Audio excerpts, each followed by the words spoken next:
اهلا بيكم من جديد. قبل ما نبدا فيلمنا النهارده ما تنسوش تصلوا على النبي وتعالوا بينا نبدا فيلمنا اللي بيبدا في قريه ياماكوشي وسط الحقول مع بنت جميله اسمها ايه واخوها اللي بيكون اسمه ريوتا، وكانوا في طريقهم لحقل القمر، المكان اللي بيحبوا يلعبوا فيه دايما. وهناك بيتفاجئوا بوجود كلب صغير واللي بيكون وحيد تماما وملوش اصحاب. وكانت ايه مبسوطة جدا بيه، ولكن فرحتها دي ما كملتش لانها افتكرت ان باباها مانع تماما وجود الكلاب في البيت، وده بسبب خوفه الشديد منهم، فبتضطر تسيبه وبتمشي. ولكن الكلب كان ليه رأي تاني خالص وفضل ماشي وراهم، وكل ما ايه وريوتا يجروا ويهربوا منه كان برضه وراهم ومش راضي يسيبهم زي ما يكون لقى طوق نجاته. من هنا بيصعب عليهم الكلب وبيقرروا انهم هيهتموا بيه بس بره البيت. وبتجري ايه وبتجيب له لبن، وجدها بيشوفها وبيستغرب لانها ما بتحبش اللبن اصلا، لكنها كدبت عليه وقالت له انها من النهارده هتشرب لبن. وبتختفي ايه في لمح البصر وبتروح للكلب وبتشربه اللبن. اما ريوتا فكان بيحضر ليه بيت مناسب علشان ينام فيه. بعدها ايه فضلت تلعب معاه لساعات طويله وبعدها رجعت للبيت وكان وقت النوم. وهنا افتكرت مامتها واللي بتكون ماتت من سنين بسبب السرطان، وهي بتكون عارفه انها كانت سايبه ليها رساله مع ريوتا قبل ما تموت وطلبت منه انه يقراها ليها، وكان مضمونها ان ريوتا ياخد باله من ايه ويكون سندها في الحياه. وبتطلب من ايه انها تسمع كلام ريوتا في كل حاجه، وانها كانت مبسوطه جدا من زيارتهم ليها في المستشفى وشكرتهم على الهديه الجميله اللي قدموها ليها. كل ده بقى باباهم كان بره وسماهم واللي بيكون اسمه يوتشي، وكمان كان متأثر جدا على فقدانه لمراته. بعدها بيرجع ريوتا وإيا للنوم وبترجع تسأل عن مصير الكلب اللي بيكون لوحده من غير أب ولا أم. وهنا جات لريوتا فكرة جبارة وقال لها أنت عيد ميلادك قريب، ولو طلبت من جدك أي أمنية هيحققها لك على طول. أظن عرفت دلوقتي بقى تطلبي إيه منه. وفي اليوم التاني بتروح إيا وريوتا مع جدهم لمسابقة السيران، وهناك إيا استغلت الفرصة وطلبت من جدها هدية عيد ميلادها اللي قرب، وقال لها جدها أي طلب هتتمناه يجيبه لها على طول وهيوافق بيه مهما كان، وإنه عمره ما هيرجع فيها ابدا. على طول اخدته ايه وراحت للكلب وقال لهم انه مش موافق علشان انتوا عارفين باباكم كويس. لكن ايه كانت ذكيه وفكرته بالوعد اللي تبعه وكلمته اللي ما بتنزلش الارض ابدا. ووقتها الجد وافق وقرروا يرجعوا البيت، وهناك بنلاقي باباهم وسايكو جارتهم اللي بيفرحوا قوي اول ما بيشوفوها. اما الجد فكان باين جدا انه مخبي حاجه، وده لفت انتباه يوتشي اللي على طول جري وراه وقال له وريني مخبي ايه. وبيتصدم اول ما بيشوف الكلب وبيجري وبيفضل يزعق مع الجد لدرجه ان صوته بيوصل للجيران بره، وبيقول له يوتشي مين هيهتم بيه وانت تعبان اصلا. وده لان الجد عنده رجليه ضعيفه جدا وممكن مع الايام ما يقدرش يقف عليها تاني. لكن الجد قال له كلنا هنهتم بيه وملكش دعوه بيه خالص. من هنا ايه عيطت وافتكرت مامتها وقالت لهم لو ماما عايشه كانت وافقت على وجود الكلب،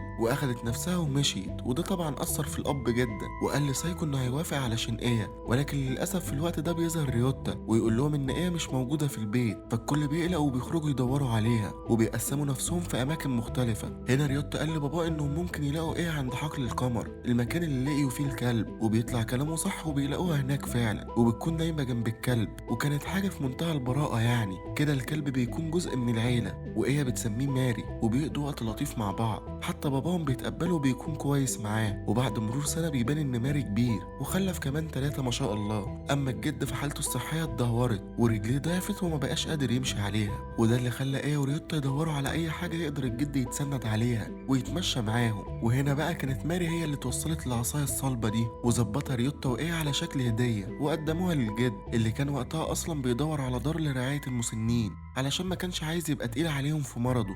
وبياخد الجد العصايه وبيتسند عليها وبينجح انه يقف على رجليه من تاني. ولما بيجي الليل بنلاحظ ان ماري حست بحركه غريبه حست بيها بالخطر، فقررت تدخل اولادها البيت. بعدها الجد وايه بيكونوا في البيت لوحديهم واساس البيت فجاه بقى بيهتز كله، وبتكون دي مقدمه لزلزال مدمر. وفعلا بيبدا الزلزال والبيت باللي فيه بيقع كله على بعضه، وبيقع الدولاب على الجد وايه اللي ما كانش قادر يعمل حاجه بسبب رجليه اللي ما كانش عارف يتحرك بيها. اما سايكو ويوتشي كانوا في المكتب اللي اتدمر فوقيهم، والاشجار كلها بدات انها تقع من شده الزلزال وتكون عقبه في طريق العربيات اللي اتدمرت بسببها. بعدها الزلزال بيقف لكام دقيقه كده قدر من خلالها يوتشي يخرج للطريق وبيروح يطمن على بيته، ولكن للاسف الشرطه بتقفل الطريق وتمنع اي حد من العبور. بعدها الزلزال بيرجع تاني وبقوه، وبيكون الكل في حاله من الخوف والقلق بسبب الاعمده اللي بقت بتقع عليهم والارض اللي بقت تنشق وتبلع العربيات جواها. وكان يوتشي مش عارف يعمل ايه ولا يطمن على عيلته ازاي. ولما بنرجع لايه وللجد بنلاقي انهم كويسين، ولكن ولكن الجد كان بينزف من دماغه ورجليه اللي اتدمرت اكتر من الاول، وكان بيطمن ايه ان كل حاجه تمام وبخير، وكان على قد ما يقدر بيحميها من اي حاجه تقع فوقيها او تاذيها. اما ماري فقدرت تحرر نفسها وكانت بتحاول تساعد الجد وتشده لبره، ولكنها للاسف فشلت. بعدها بلحظات الزلزال بيرجع تاني، وكل مره كان بيرجع فيها كان بيبقى اقوى من اللي قبليها، والمره دي بقى البيت كله اتدمر ووقع فوق الجد وايه. ولما بنروح مع بعض الريوتا بنلاقي انه كان في المدرسه، وقدرت المدرسه بتاعته انها تنقذه هو وباقي الطلاب، واخدتهم كمان في مكان امن ومصمم للطوارئ اللي زي دي. ومن هنا الاهالي جت واطمنت على اولادها الا عيله ريوتا اللي قلق عليهم وكان عايز يخرج يدور عليهم، ولكن المدرسه بتمنعه بسبب خطوره الوضع بره. وفي اليوم التاني بنلاقي ان فريق الكشافه كان بيستطلع الوضع بالطائرات في محاوله لانقاذ الضحايا وعلى امل وجود ناجين. هنا بقى قدر يوتشي انه يطمن على ريوتا، ومش بيكون بقى كده غير الجد وايه واللي ما كانش قادر يوصل ليهم. وبيعرف يوتشي من واحد اسمه العمده ان بيتم حاليا اخلاء ياموكشي من كل اللي فيها، وهيتم نقلهم جميعا لمدينه اسمها ناجوكا. من هنا بتوصل الطيارات ليهم وبتكون الاولويه للاطفال وكبار السن. وبنروح بقى لبيت الجد، وهناك بنلاقي ان ماري بتحاول الحفر لايجاد الجد وايه اللي فاقت الاول، لكنها اكتشفت ان الجد فاقد للوعي. في نفس الوقت ده بيوصل فريق الكشافه وبتحس ماري بوجودهم، على طول بتجري عليهم وبتاخدهم لمكان ايه والجد اللي بيتم انقاذهم بفضل ماري. وتم فحص الجد اللي لقى عنده نزيف شديد جدا، ومن هنا بتوصل الطياره في الوقت المناسب واخدوا الجد الاول. وبعدها ايه طلبت منهم انهم ياخدوا ماري واولادها، لكنه رفض وقال لها مهمتي انقاذك انت وجدك بس. فبتعيط ايه وبتكون في قمه حزنها على ماري، خصوصا لما شافتها من الشباك وهي بتجري ورا الطياره. ومن هنا بتوصل الطياره لمأوى الطوارئ، وبيكون الكل في انتظار اهله، وبيشوف يوتشي باباهم وايه وريوتا وبيجري عليهم وبيحضنهم في مشهد مؤثر جدا. بعد كده بيتم وضع الناجين في مأوى الطوارئ، وكان يوتشي بيعتذر لابنه انه ما قدرش ينقذ الجد وايه بسبب ظروف خارجه عن ارادته، ولكن ريوتا تفهم الوضع وقال له عن اللي حصل مع ماري. ولكن يوتشي وعده ان اول الامر ما يتحسن هيرجع ويجيب ماري، وسابه وراح المستشفى يطمن على الجد اللي كان بيحكي لسايكو عن ماري وهي بتحاول تنقذهم بالرغم من الجروح اللي كانت في رجليها. ومع كل ده فهم سابوها وراهم وما اخدوهاش. وكان في نفس الوقت برضو ايه اللي كانت في قمه حزنها وبتقول لسايكو مين هياكلها وهي لوحدها، ولكن سايكو قالت لها ان ماري ام قويه وقادره انها تحمي نفسها واولادها كويس جدا زي باقي الامهات. وده فعلا اللي بنلاحظه لما بنلاقي ماري بتعافر وبتدور على اكل ليها ولاولادها كمان. ولما وقفت ضد شويه طيور كانت بتهجم على اولادها وعايزه تصطادهم، لكنها قدرت تحميهم، وكانت في محاولات انها تصطاد اي حاجه لاولادها. حتى في المطر قدرت انها تهيئ جو مناسب لاولادها، وكانت فعلا قويه جدا وقادره انها تواجه اي صعوبه بالرغم من وحدتها. وكانت كل مره تاخد الكره وتروح لنفس المكان اللي كانت ايه بتلعب فيه، وكانت بتستناها بس كان من غير اي فايده. ولما بنرجع بقى لمأوى الضحايا بنلاقيهم عرفوا من الاخبار ان قريه ياموكشي الامطار فيها كتير قوي لدرجه ان الحيوانات اللي فيها هيتم غمرها بالميه وهتموت. من هنا جريت ايه على ريوتا وقالت له ان ماري هتموت هي واولادها بسبب المطره، وكانت في قمه حزنها ومتاثره جدا. وده خلى ريوتا يقول لها انه هيروح بنفسه وينقذ ماري واولادها من غير ما حد يعرف، لكنها اصرت انها تروح معاه. وبداوا في تنفيذ خطتهم لحد ما صاحبتهم شافتهم وعرفت انهم في طريقهم لقريه ياموكشي، واكدوا عليها انها ما تقولش لحد. وهنا بقى ريوتا لقى ان الشرطه في طريقه فقرر انه يروح من الطريق القديم. في الوقت ده سايكو كانت بتدور عليهم وسالت صاحبتهم، لكنها قالت انها ما شافتهمش. وهنا بيبان على ايه وريوتا وهم في طريقهم لماري قد ايه تمسك ريوتا باخته وحبه ليها وانه فعلا سندها. وهنا يوتشي وسايكو كانوا زي المجانين وبيدوروا عليهم وما كانوش لاقيينهم في اي مكان، لحد ما جت صاحبتهم لما لقيتهم قلقانين عليهم وقالت لهم انهم في طريقهم للقريه لانقاذ ماري واولادها. فبيقرر يوتشي انه يروح لوحده ويدور عليهم، وانه اكيد هيلاقيهم على مسافه قريبه من هنا لانهم اكيد ما بعدوش، وانه مش هيقلق حد من السلطات وهيجيبهم على طول ويجي. وبيطلب من سايكو انها تستناه هنا. في الوقت ده المطره بتكون غرقت المكان وما كانوش عارفين يكملوا الطريق، خصوصا ايه اللي كانت كل شويه تقع، لكن كل مره ريوتا كان بيلحقها وبينقذها.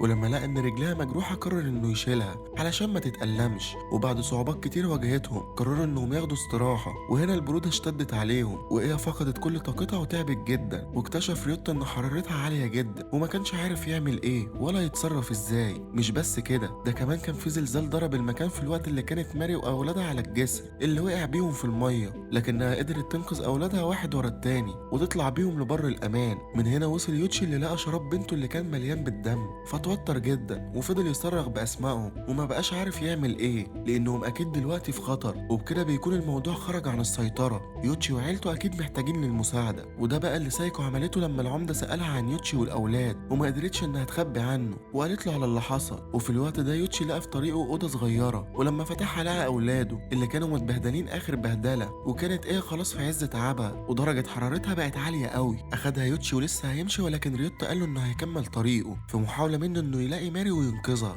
وحاول يوتشي انه يمنعه ولكن كان من غير اي فايدة. وقال له ريوتا انه مش هيسيبها تموت هي واولادها، كفاية موت امهم اللي معرفوش ينقذوها. لكن يوتشي قال له انت وايه عندي اهم من اي حاجة، علشان كده انا هعمل المستحيل وارجع ماري من تاني. وكان هنا العمدة ورجالته في طريقهم لانقاذ يوتشي وعيلته، لكن كان خلاص وصل واتأسف ليهم كلهم عن ازعاجهم في الوقت ده. ولما بيجي الليل بيشكر يوتشي ابنه على اهتمامه ورعايته بإيه، وبيقول له انه عرف بالرسالة اللي سابتها امه ليه عن تمسكه باخته وانه يكون سندها دايما، وان مامته دلوقتي سعيدة بيه وبتشكره جدا. بعد كده بيعدي ايام كتير قوي والكل كان على امل الرجوع للقرية من تاني. والغريبة ان ايه في الفترة دي ما جابتش سيرة ماري ابدا، لانها زي ما سايكو قالت لها انها ام وقوية وهتقدر تدبر حياتها لوحديها وتكون بخير هي واولادها. وكانوا في طريقهم لجدهم اللي كان لسه في جلسة العلاج الطبيعي لرجليه وخلاص باقيله ايام ويخرج من المستشفى، وكانوا جايبين ليه هدية بالمناسبة دي، وهي عصاية يقدر انه يسند عليها بدل اللي ضاعت منه في الزلزال. وكان الكل في منتهى السعادة. كمان جدهم شكرهم لانهم عطوه امل في الحياة من تاني وعلموه معنى الشجاعة وانه ما يستسلمش للمرض مهما كانت شدته.